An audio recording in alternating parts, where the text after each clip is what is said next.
ഇനി ഇവളുടെ ഭാഗത്തുനിന്ന് ഒരു കുഴപ്പം ഉണ്ടാവില്ല സാർ. സാറ് ഞങ്ങളെ എങ്ങനെയെങ്കിലും ഒന്ന് സഹായിക്കണം. എന്റെ മുത്തശ്ശിയാ. ശരത്തെ, എന്റെ പ്രോജക്റ്റുകളിൽ ആവശ്യമില്ലാത്ത റിസ്ക് എടുക്കാൻ എനിക്ക് വയ്യ. ശ്യാമ മേഡം ഇനി ഈ കാര്യത്തിൽ വിഷമിക്കേണ്ടി വരില്ല. നിങ്ങളെ തമ്മിൽ കൂട്ടി യോജിപ്പിക്കേണ്ട കാര്യം ഞാനങ്ങ് ഏറ്റെടുക്കുക. വരുൺ, അതത്ര സിമ്പിൾ ആയിട്ട് കാണണ്ട.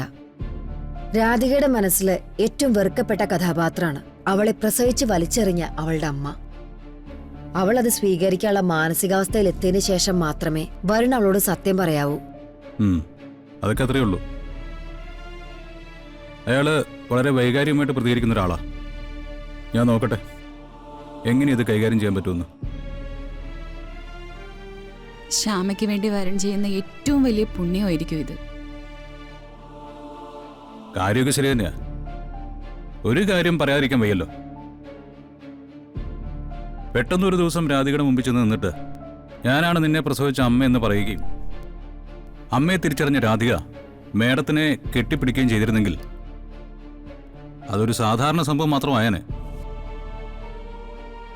പക്ഷേ ഇതിപ്പോ ഒരു സിനിമാ കഥയേക്കാൾ ത്രില്ലിലാണല്ലോ കാര്യങ്ങളുടെ പോക്ക്.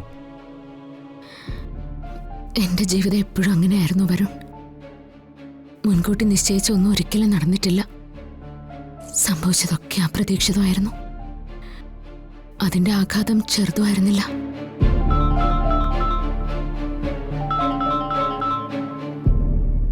രാധിക വിളിക്കുന്നേ.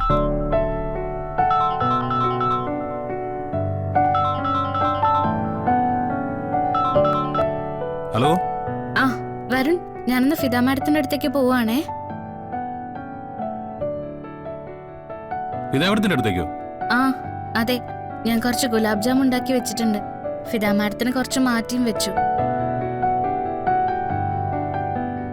അമ്മയ്ക്ക് മധുരം കൊടുക്കേണ്ടത് മോളുടെ ചുമതലയാണല്ലോ. ഞാൻ പോയിട്ട് വരാം. എടോ, താനിപ്പോ ഇറങ്ങാൻ നിൽക്കണ്ട. അതെന്താ, എന്തു പറ്റി? അതെ, ഫിദാമേഡത്തിനെ ഞാനിപ്പോ വഴിയിൽ വെച്ച് കണ്ടിരുന്നു.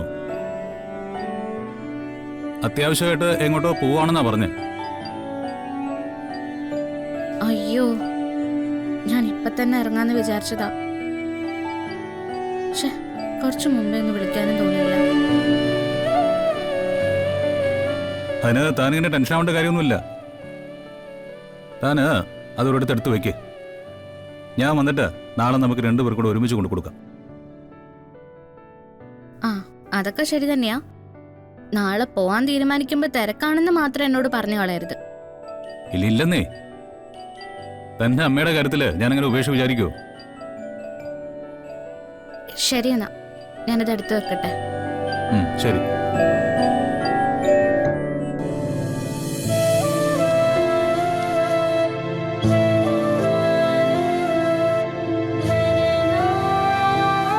അപ്പൊ ഈ നിമിഷം മുതൽ അമ്മയും മോളെ ഒന്നിപ്പിക്കാനുള്ള ശ്രമങ്ങൾ ഞാൻ അങ്ങ് തുടങ്ങാൻ പോവാം. ഹാപ്പിയല്ലേ ശ്യാമ മാഡം?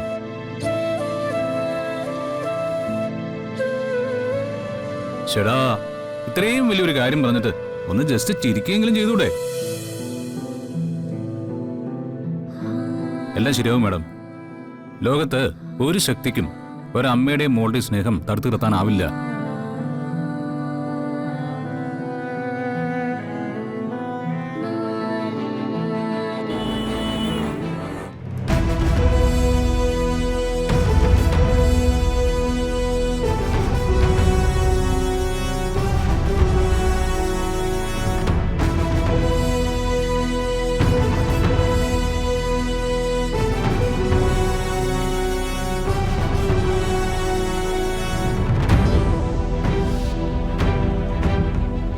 ചേട്ടാ, ഡയറക്ടർ എവിടെയാ?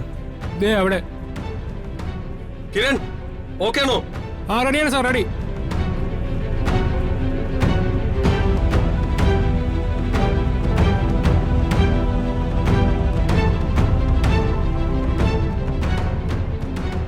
ഇത് ദീപാങ്കുരൻ സാറല്ലേ? നിങ്ങളിവിടെ നിൽക്കേ, ഞാനൊന്ന് പോയി സംസാരിച്ചിട്ട് വരാം. വരാവേ. മുത്തശ്ശി വലിയ ഡയറക്ടറാ. പടമൊക്കെ വലിയ ഹിറ്റാ. എടി മോളെ, അവൻ പറഞ്ഞ അയാൾ കേക്കോ? നോക്കാം മുത്തശ്ശി. Good morning sir. Good morning. തന്നെ ഇപ്പൊ ഇവിടെ കാണാറില്ലല്ലോ. അല്ലെങ്കിൽ എവിടെയെങ്കിലും വെച്ച് കാണുന്നതാണല്ലോ. നാട്ടിലുണ്ടായിരുന്നില്ല സാർ. താനെന്തോ പടമൊക്കെ പ്രൊഡ്യൂസ് ചെയ്യുന്നോ അങ്ങനെ എന്തൊക്കെ ഉണ്ടായിട്ടില്ലേ? അതൊക്കെ കയ്യിൽ നിന്ന് പോയി സാർ. ഇപ്പൊ എന്താ വന്നത്? സാറേ, ഒരു കുട്ടിക്ക് സാറിനെ ഒന്ന് പരിചയപ്പെടണമെന്ന് പറഞ്ഞു.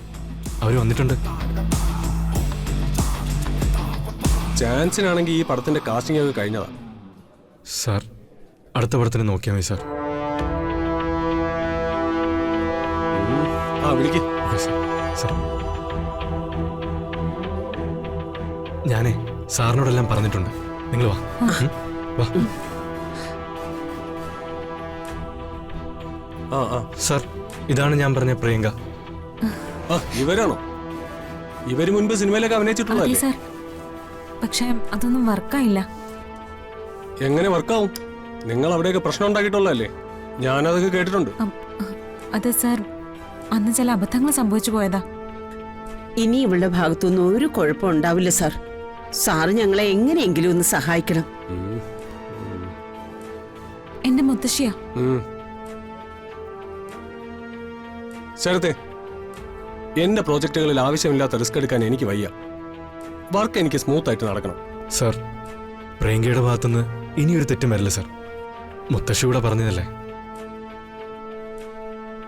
അതിന് ഇവർക്ക് സിനിമയെ കുറിച്ച് എന്തറിയാം? സാർ, ഞാനൊരു തിരിച്ചുവരവിനാണ് ശ്രമിക്കുന്നത്. സാറിനെ പോലെ ഒരാളുടെ പടത്തിൽ ജോയിൻ ചെയ്യാൻ പറ്റിയ. Sir, please sir. എന്റെ നെക്സ്റ്റ് മൂവി അടുത്ത മാസം ഷൂട്ടിംഗ് തുടങ്ങണം. അതിലെ മെയിൻ ക്യാരക്ടേഴ്സ് ഒക്കെ ഓൾറെഡി ഫിക്സ് ചെയ്ത് കഴിഞ്ഞു. വളരെ പ്രധാനപ്പെട്ട 1-2 ക്യാരക്ടർ റോളുകൾ കൂടെ ഉണ്ട്. അതിലേതെങ്കിലും ഒന്ന് ട്രൈ ചെയ്യാം. 3-4 ദിവസം കൊണ്ട് ഈ പടത്തിന്റെ ഷൂട്ടിംഗ് അങ്ങ് തീരും. അത് കഴിഞ്ഞിട്ട് എന്നെ ഒന്നൊന്ന് കാണും. മതി സാർ. ശരി എന്നാ. അത് മതി സാർ. സാർ, മുടങ്ങിപ്പോയ പടത്തില് ഞാൻ ഹീറോയിനായിരുന്നു. അത് മുടക്കിയത് നിങ്ങളല്ലേ? പിന്നെ എന്താ കൂടുതൽ സംസാരിക്കാമല്ലോ. ശരത്തെ, എനിക്ക് ജോലിയുണ്ട്. ഇവരെ വിളിച്ചോണ്ട് പോയേ. സിജോ, സിജോ. ആ അതെ, അതൊരു 10 മിനിറ്റിൽ സെറ്റ് ആവില്ലേ?